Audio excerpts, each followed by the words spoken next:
Hi, everyone. Welcome to Forbes Talks. I'm Diane Brady. I'm here with Venz Box. First of all, Amber, welcome. Great to see you. You are the co-founder of LTK, and this time last year, SoftBank made an investment. I believe it was the largest investment they'd made in a female-founded company in North America. Is that right? That's correct. So, first of all, what have you done with the money? How's it gone? How's the past year been for you? Well, we're probably unique in many people's portfolios because we were a profitable company for many years. We're a family-owned business, so my husband and I and our family own the majority of the business. And so when SoftBank came in, we were probably a little bit of a different profile, and we'd actually only raised a Series A, but looked probably much more like a company that had many other series under our belts. And so when they came in, we took some of that money and decided to invest in our growth. And so really one of the things about SoftBank and why they were a fit for us, when we looked at private equity and had those discussions, we really weren't the right profile because we were still growing and we weren't looking for efficiencies in the business. And so when SoftBank came to the table, we presented our plan. To be totally candid with you, I'm used to people just firing back about why it's so wrong and how it's not going to work. Even last year, even that point? You still get the critics around the table, and there's like the typical things that they're pointing to. And that we obviously don't believe in SoftBank, didn't believe either, and we've continued to kind of prove ourselves over time. We're an 11-year-old business now, and so in some ways it's fantastic because so many things have actually come to pass, and we're able to point and say we were right. But with SoftBank, we sat down and shared our plan, and you pause for a minute and wait for a reaction. And Lydia was sitting at the table, and Lydia was like, "I don't think you're dreaming big enough." And Lydia is who? So Lydia's a partner at SoftBank, and she led the investment along with Angela, who's now on our board, led the investment in LTK. And so SoftBank had pursued us for a while, and when that was the reaction to the plan, I actually, around that time, realized they were going to be a great partner for us because that was not the typical reaction that I had heard from investors. So before we get into the plan, let's remind people of what the business model is and even how it evolved from when you started to where it was that point last year. Let's take it to that. Yeah, I'll give you kind of in three chunks. One is a quick founding story, which is I worked in fashion on all sides of the fashion industry in my early years. And so from PR to wholesale to being a shop girl in retail, I had my own jewelry line. And most recently, before founding this company, I was doing personal shopping, which was an offline activity. I'd go into a store, say, "You're going to be on air. Let me, here's the outfit I found for you, Diane." And if you liked it, then I would get a commission on selling you that product. I didn't work for any specific retailer. I worked for a lot of retailers, and I worked on commission. And so I started a website in 2010 to market that business. And within about 6 months, I realized that it wasn't marketing my business, it was killing my business because people stopped booking me and they started going to my website. The Dallas Morning News had a full-page article I still have. At the top, it says blogger. It says meet the blogger. And it says the girl you know from around town is now offering her services online for free. And I was like, wow, that editor didn't listen at all. Yeah, that's definitely a business model killing proposition. It was. So we launched the company to modernize that business, to bring it online so I could earn money. So that's kind of, I think, stage one. So when we launched the business, we were B2B. We were connecting bloggers at the time, like myself, me and my friends. We wanted to make money being bloggers. And so then on the other side of the equation, we were a two-sided marketplace. We went to retailers who were investing in e-commerce, which was only a handful back in 2010. And brought them together to basically trial this model. And so it was like a matchmaking service in a lot of ways between I'm using the terms interchangeably. Maybe I shouldn't. Between influencers, and the brands. Do you distinguish between what's an influencer and what's a creator? To us, the language it's changed over time. So when we started, it was bloggers. Then by 2015, blogger was a pejorative term, and there was tons of press around bloggers aren't allowed at Fashion Week, and bloggers are ruining the media. And then so we reinvented ourselves and became influencers. As a global organization, though, the word influencer became kind of almost distasteful in certain markets because the insinuation was that you were intentionally influencing people's decisions. Yeah. And so now it's actually become creator is the preferred term today. I'm sure it'll change tomorrow. It is, and I understand because it evokes creativity and innovation as opposed to kind of a holier than thou attitude, like, my taste is better than your taste, which is what an influencer essentially evokes to me. So that's interesting. But talk about, I think what's fascinating is the degree to which we are seeing, when you mentioned the trend, this sort of the shoppable aspect of being able to actually buy from the people you admire, the people who are talking about how they're using these products. It now feels ubiquitous, but I think you still have a unique place in that ecosystem. So tell us a little bit about that. So we grew from a 2-sided marketplace to a 3-sided marketplace by 2014. Yeah. We launched a product that people might know or remember. It was called Like to Know It, and it was actually built into Instagram. And so if you were a user of our product and you would like photos by our clients, we would send you a newsletter service that had all the shoppable information about those posts. And the first year, consumers bought about $10 million worth of products from those newsletters, then 50 million, then 150 million. And at that point, social media was growing. So we had seen from the time we launched the business, it was from blogging and YouTube to, into Instagram and then Pinterest and then, Snap by that point. Now, of course, we have TikTok, and I'm sure future platforms, Be Real, is growing very quickly. So this was the beginning of this social kind of revolution, and we realized, wow, it's not really going to be about your owned platforms. It needs to expand to be about social, but social is a walled garden, and their revenue model is so misaligned to creators. And so we need to consciously uncouple and do something specifically for the service that we offer. And so at that point, we became a 3-sided marketplace. So you coined that term first, consciously uncouple, not Gwyneth Paltrow. I will tell you, I read the Gwyneth Paltrow letter about Chris Martin, who I'm a big fan of, and that was the same time we were sitting in the conference room talking about this concept, and I was like, we are going to consciously uncouple. You did not say that to your husband. You said it about the brand, so that I like that. So that conscious uncoupling, take us through to today, because I think there's an appreciation. We've done our own creator economy, Creator 50, as you know. Where does it stand today? We've seen this evolution now of retail. Does it feel like it's not yet the status quo? I mean, can you give me some sense of the landscape? It's changed tremendously, and I think the pandemic had also a lot to do with that. We were already seeing, of course, momentum in people shopping from creator, and at the time I used to tell our creators, you work in a hospitality business. You are helping people find the right products as efficiently as possible, and that's how you win that business. And the easier you make their lives, the better and more competitive you will be as a creator. Then through the pandemic, we saw this shift where creators started talking about their entire lives. So not just maybe being a home creator or a fashion creator, but they're talking about the ways they're entertaining their kids and the food that they're cooking, the products that they're using.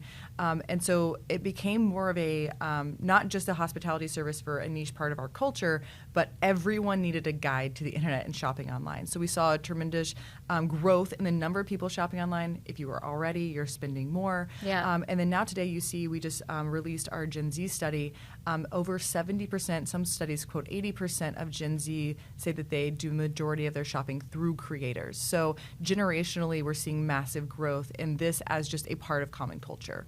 So how do you probably don't even have to recruit, people come to you, but there are many platforms out there, many of which have had trouble this year.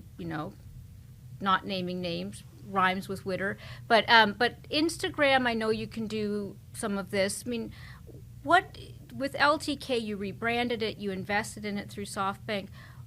What would you say is the unique value proposition that you offer?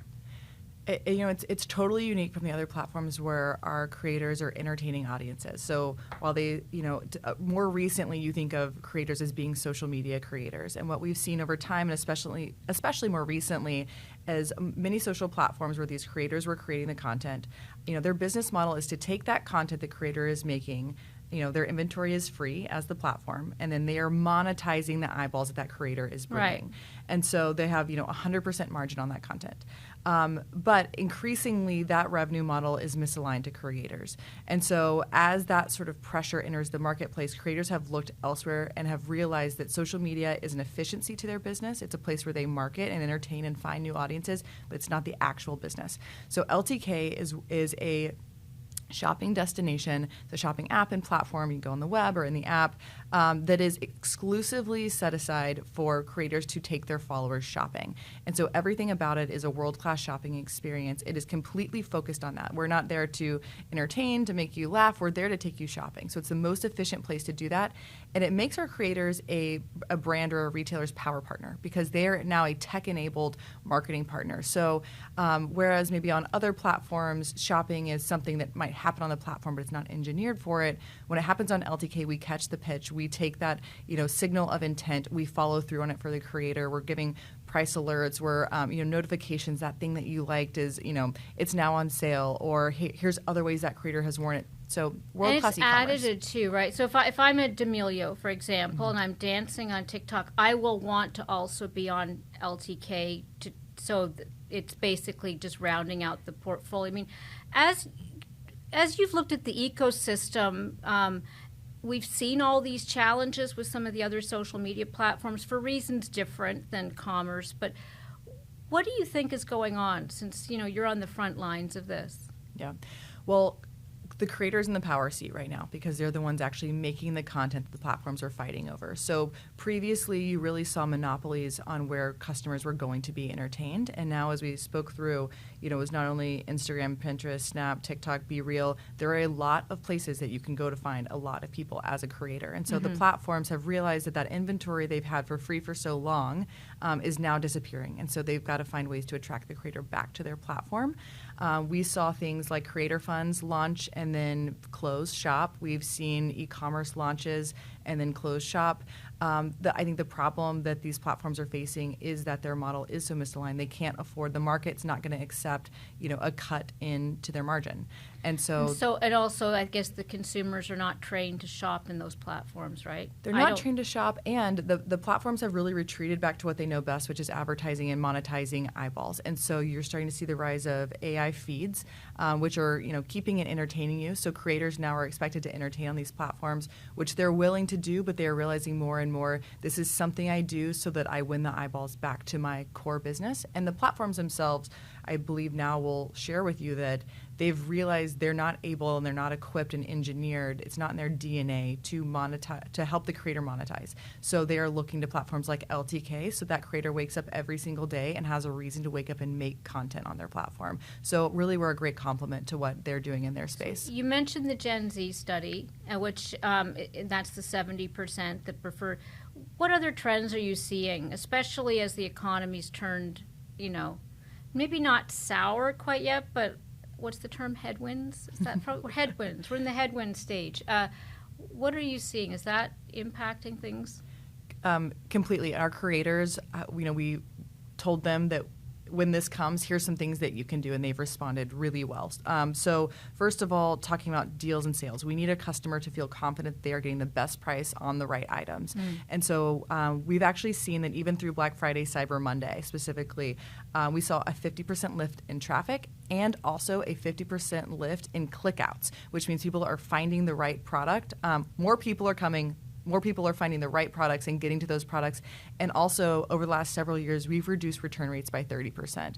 So those are all things that we're able to kind of engineer just through the product and the platform. Our creators... How do you reduce return rates? That's almost like a holy grail. Is that you kind of say, Diane, you don't really want that dress? Because you can't stop me from impulse shopping. What we've done is we've built confidence into the way that our creators are creating content. So when you go into LTK, you'll realize that the content and the way that it's displayed and shared with you is very different than the way a creator is creating and displaying content within other platforms. Again, engineered for commerce. And so they're giving reviews, they're giving size fits, they're giving you coupon codes, we're giving you coupon codes, we're following up with you on that sale. Yeah. And our creators, the model of their business, we talk about the word influencer and how that could have a negative connotation. So let's say that I told you this jacket's the best thing ever, and it shows up on your porch, and it's actually the worst thing ever. It smells weird, it's wrinkled, it's like not at all what you expected. Right. I've lost you as a customer.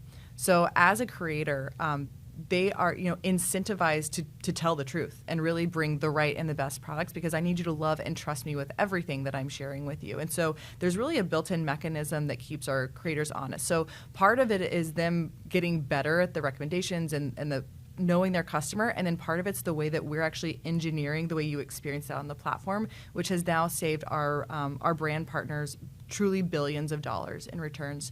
But as far as how the creators themselves are preparing their audiences, over 60% of content now is helps people find a deal or a code or the best price on that product. We're also seeing that through Black Friday, Cyber Monday, the top products that sold, only of the top 8, only one was a fashion item. Really interesting. So we're known historically as a fashion. Earbuds and I mean, Nespresso machines, the fitness gear, wooden puzzles for kids, iPhone 13. Actually, interesting enough. Yeah, well, exactly. The old version. Yeah. And so they're buying technology, and then there was a pair of Sam Edelman boots that made the top list. That was the only fashion item. That's very strange, actually. I didn't realize that. I mean, are you seeing surprising pockets around the country in terms of where the creators are coming from? Because the stereotype, first of all, you're in Dallas, and the stereotype is, L.A., New York, all these fashion centers. I'm curious if you're seeing new pockets of creators emerging, any particular trends even in the types of creators, because we do tend to have these hubs that come up. What are you seeing? So category expansion completely. It's on the creator side, and it's also on the brand side. So some of our newest clients are actually like HBO Max and Carvana, and places that you wouldn't have traditionally thought of as being maybe an LTK client.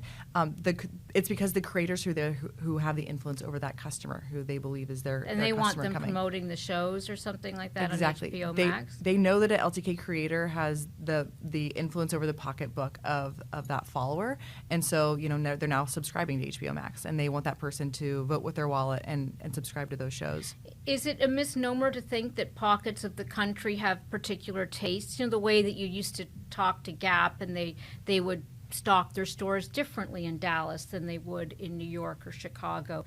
Is that an antiquated way to be thinking about retail now, or do we still have those trends? You still have that trend, and actually I think that's been a huge boon for the creator economy, because especially during the pandemic, you saw different pockets of even the United States, even like narrowing down to where we are, where a creator in Boston, the sentiment in Boston was very different than the sentiment in Dallas, for example.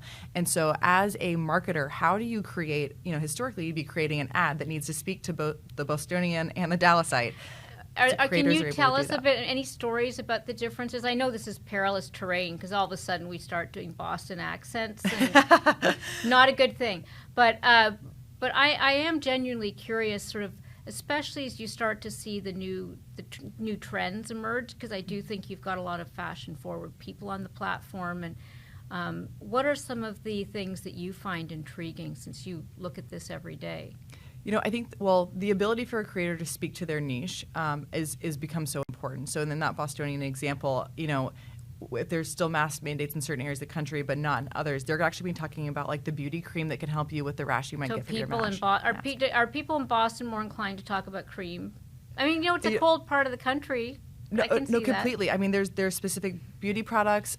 There's specific, during the period of the mask, it was about skincare, but also about your eyes, and lashes became like very important because that was the only thing that you were seeing on people. But yes, you do see different trends in different areas. We see that certain areas actually really prefer their local creator versus other areas are excited about a global creator. We have teams on the ground in 11 countries, and so many of our retailers are globally, available and come to us actually because, they might be based in Germany, but they're actually trying to sell to a consumer in China, and they're working through creators to do that. And so much of the platform has that global base, and some customers are interested in that, and some just want to know within a 5-mile radius what's happening in their town. Do you glean those insights? I know obviously you probably glean them for your brand customers to give them some information, but let's look out into 2023. What are some of the interesting trends you're seeing that we should just be watching? Yeah, I think you mentioned this earlier, that creator-guided commerce and creator-guided shopping is becoming just part of our culture. It's assumed for Gen Z specifically, they're actually shopping from creators 40% more than the population. And who's losing? I guess the stores and the straight e-commerce websites are well, it's just that they're looking to creators versus other places. So, for example, versus actually family. celebrities, and ads, they are 4 times more likely to purchase from a creator than any of those other places where historically you used to be able to find your shopper. And so people are actually, in our Gen Z study, we found that I was actually shocked to find that Gen Z as a population trust creators more than family. I thought that was very interesting. And more than celebrity. And more than celebrity. My kids Far are more Gen than celebrity. Z, and they're, if a celebrity's wearing it, they're like, they got paid, I want to ask one other thing, which is, you were on the under 30 list in 2017, and what impact did that have? I'm sounding like an ad for Forbes here, but I'm genuinely curious because it is one of the most vibrant franchises we have. We just had our last list. Why did you apply? As an entrepreneur, I think it's on any entrepreneur's bucket list that is a huge milestone in your career of essentially making it and being recognized for your work. And so it was something that I always aspired to. And even as I was getting close to 30, I was like, my time is, becoming more narrow. That gets very perilous.